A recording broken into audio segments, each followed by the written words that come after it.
কলম্বিয়াকে হারিয়ে ফাইনালে আর্জেন্টিনা। 2007 সালের পর এবারই প্রথম অনূর্ধ্ব-20 ফুটবল বিশ্বকাপের সেমিফাইনালে উঠেছিল তারা। চিলির জুলিও মার্টিনেজ প্রাদানোসি স্টেডিয়ামে অনুষ্ঠিত সেমিফাইনালে 1-0 গোলে কলম্বিয়াকে হারিয়েছে তারা। ম্যাচের একমাত্র গোলটি আসে 72 মিনিটে। গোলটি করেন মাতেও সিলভেত্তি। চলতি আসরে এটি ছিল তার চতুর্থ গোল।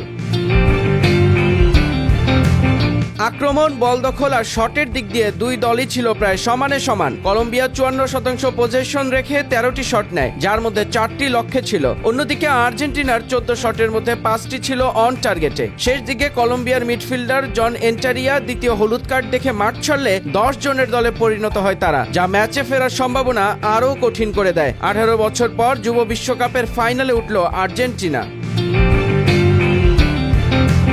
অন্যদিকে আরেক সেমিফাইনালে ফ্রান্সকে ট্রাইবেকারে হারিয়ে প্রথমবারের মতো ফাইনালে জায়গা করে নিয়েছে মরক্কো। নির্ধারিত সময়ে 1-1 গোলের ড্রয়ের পর ট্রাইবেকারে 5-4 ব্যবধানে জয় পায় আফ্রিকান দেশটি। সিনিয়র দলে যেমন কাতার বিশ্বকাপে ইতিহাস গড়েছিল মরক্কো, এবার তেমনই তাদের যুব দলও নতুন অধ্যায় লিখতে যাচ্ছে। আগামী সোমবার ফাইনালে মুখোমুখি হবে মরক্কো ও আর্জেন্টিনা।